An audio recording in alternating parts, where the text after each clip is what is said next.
Desde tiempos antiguos, prácticamente todas las civilizaciones han contado historias sobre aves capaces de controlar los cielos. Algunas anunciaban tormentas, otras traían el fuego y otras representaban el mismo invierno. Cuando Game Freak creó Articuno en el año de 1996, muchos pensaron que simplemente era un ave de hielo. Pero detrás de su elegante apariencia existe una mezcla de mitología japonesa, simbolismo de la naturaleza y antiguas leyendas sobre espíritus capaces de congelar el mundo. Hoy conoceremos la verdadera historia de Articuno, una historia que comenzó mucho antes del nacimiento de Pokémon. Cuando Pokémon Rojo y Verde aparecieron en Japón en el año de 1996, el mundo conoció por primera vez a tres criaturas diferentes al resto. No evolucionaban, no podían criarse, no aparecían en cualquier ruta. Eran únicos: Articuno, Zapdos y Moltres, las tres aves legendarias de Kanto. Mientras muchos Pokémon estaban inspirados en animales comunes, las aves legendarias fueron diseñadas para transmitir algo completamente distinto. No eran simples criaturas, representaban fuerzas de la naturaleza. Articuno era el invierno, Zapdos representaba las tormentas, Moltres simbolizaba el fuego y el renacimiento. El propio Ken Sugimori buscó en su silueta. Fuera elegante y casi divina. Su cola larga, sus alas amplias y el color azul cristalino provocaban inmediatamente una sensación de calma, pero también de respeto. No parecía un monstruo, parecía un espíritu. Y probablemente esa era exactamente la intención. El nombre Articuno es más inteligente de lo que parece. Proviene de tres elementos: Arctic, que significa ártico, y la palabra uno, porque representa la primera ave legendaria. Además, mantiene el patrón español de los números Arctic 1, Zap 2 y Mol 3. En japonés recibe el nombre de Freezer. Muchos creen que este nombre simplemente hace referencia al hielo, pero también transmite la idea de alguien capaz de detener el tiempo mediante el frío. ¿Por qué el hielo? Detiene todo. Congela el movimiento, detiene la vida, y eso conecta directamente con una enorme cantidad de mitos antiguos. Según la Pokédex, Articuno aparece únicamente en regiones cubiertas por nieve. Cuando despliega sus enormes alas, el aire se enfría, la temperatura cae, comienza a nevar y el paisaje entero cambia. Varias entradas de la Pokédex mencionan que puede crear tormentas de nieve únicamente con su vuelo. Otras afirman que rescata a personas perdidas en las montañas heladas. Y algunas incluso dicen que únicamente aparece frente a personas con corazón puro. Es interesante notar que ninguna descripción lo representa como un Pokémon agresivo, a diferencia de otros legendarios. Articuno casi siempre actúa como un guardián, como un ser que protege su territorio.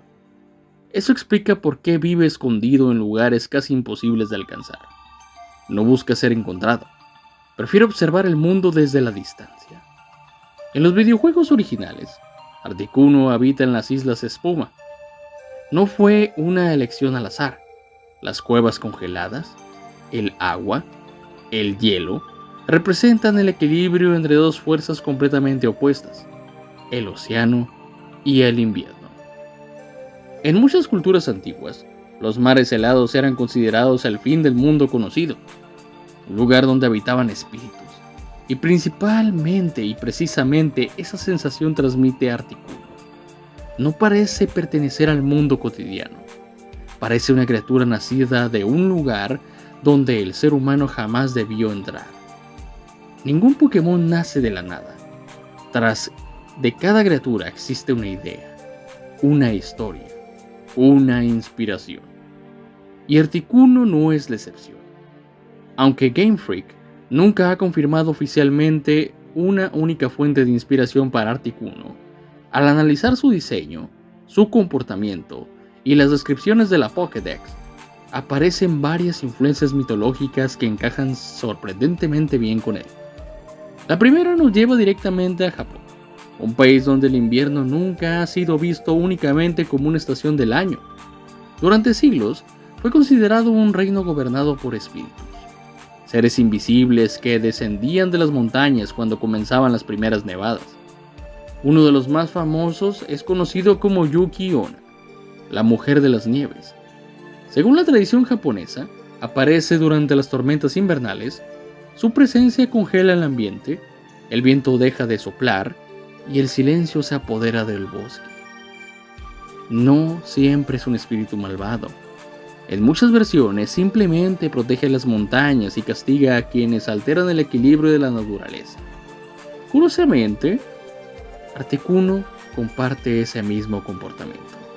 No persigue entrenadores, no destruye ciudades, simplemente protege su territorio. Su aparición transforma el paisaje. El hielo invade los caminos, la nieve cubre los árboles y el mundo parece detenerse.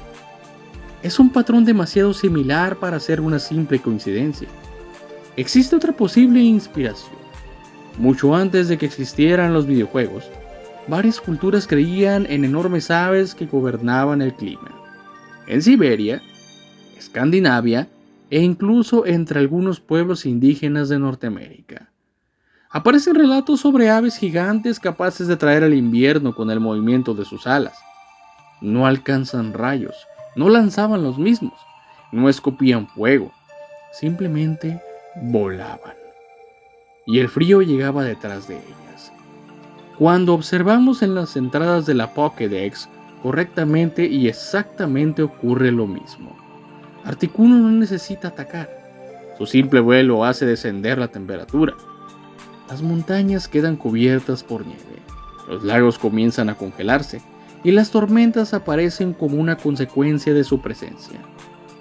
Es una representación muy antigua del invierno como una fuerza viva, no como un fenómeno meteorológico, sino como un ser consciente.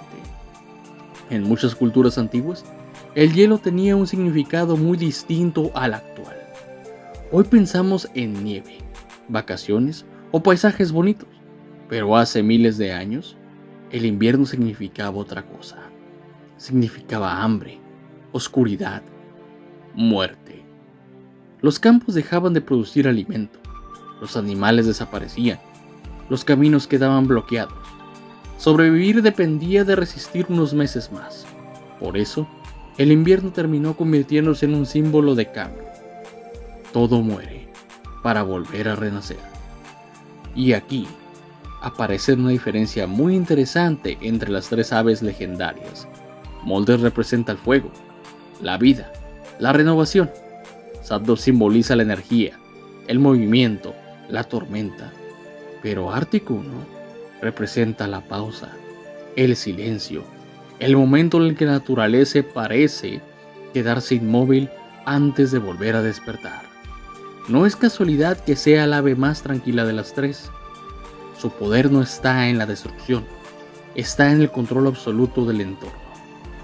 Dentro del universo Pokémon nunca se afirma que sea un dios, pero se recibe un trato muy diferente al de un Pokémon común.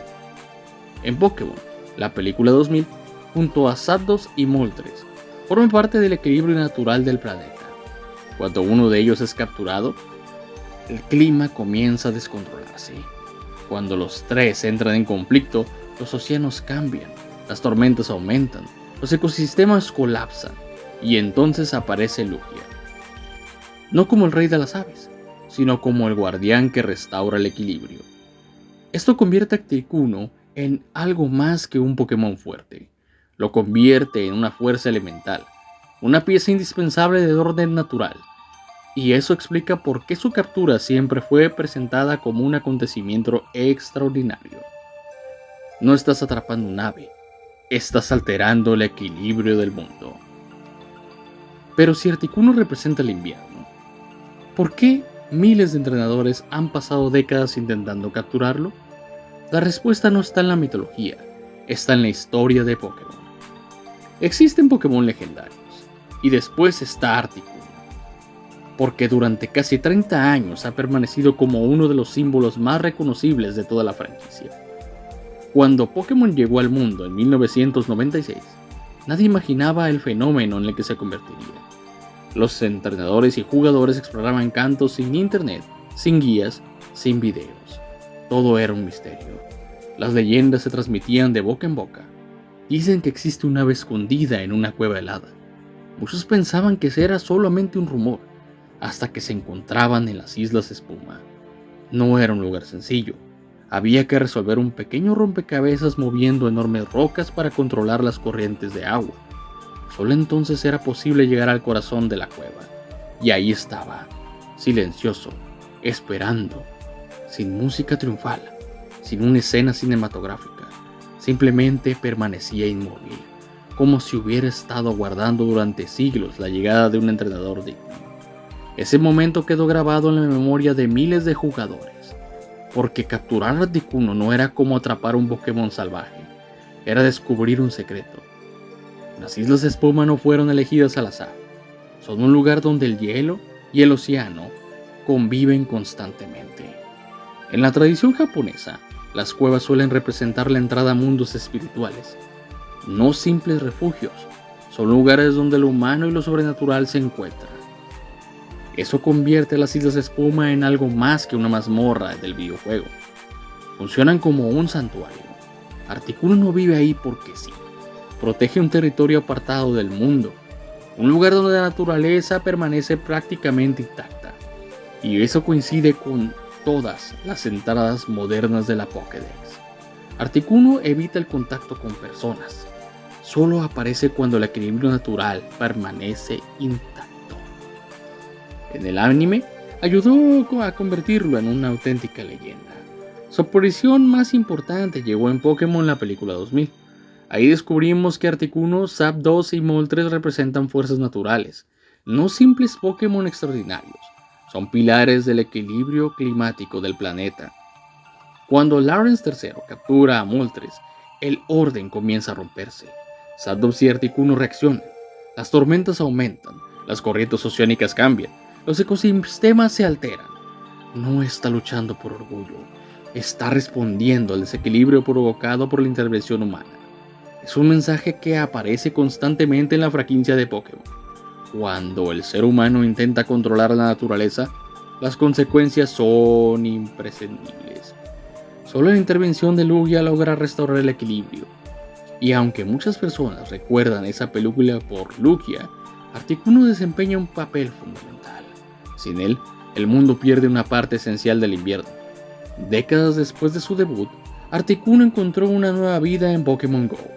Desde las primeras incursiones legendarias se convirtió en uno de los Pokémon más buscados del juego. Miles de entrenadores se reunieron en parques, plazas y gimnasios para enfrentarlo. Para muchos fue la primera vez en un videojuego que tenía reunir físicamente a cientos de personas en un mismo lugar como un objetivo común. Con el paso de los años llegaron las nuevas versiones. Articuno Shiny, Articuno Oscuro, Articuno con fondos especiales de determinados eventos. Y el regreso, y cada uno de ellos, despertaba nuevamente el interés de la comunidad. Aunque el metajuego ha cambiado mucho, Articuno conserva un enorme valor sentimental. Para algunos entrenadores, representa el primer legendario que capturaron en una incursión. Y esa experiencia es difícil de olvidar. En 2020, ocurrió algo inesperado. Game Freak presentó una nueva versión de Articuno, pero esta vez ya no era de tipo hielo. Ahora era de tipo psíquico y volador. Su plumaje cambió completamente. El azul helado dio paso a unos tonos morados intensos. Su mirada dejó de transmitir seriedad. Ahora inspiraba misterio. La explicación oficial es que esta población evolucionó de manera diferente tras vivir durante generaciones en la región de Galar. Pero muchos fans interpretan este cambio como una evolución del concepto original. El Articuno de Kanto representa el invierno, y el de Galar representa la mente, la calma y la ilusión.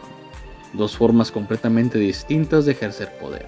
Y aún así, ambas conservan una presencia elegante que hizo famoso a Pokémon desde 1996. Pero todavía queda una pregunta. ¿Por qué casi 30 años después Articuno sigue siendo uno de los Pokémon más legendarios y más queridos de toda la franquicia? Al final de este video, por favor déjame tu pulgar arriba, suscríbete al canal del Poké Historiador y comparte este video para más documentales de mitología Pokémon. porque cada leyenda tiene un origen y cada Pokémon guarda un secreto. Yo soy el Poké Historiador, hasta la próxima investigación.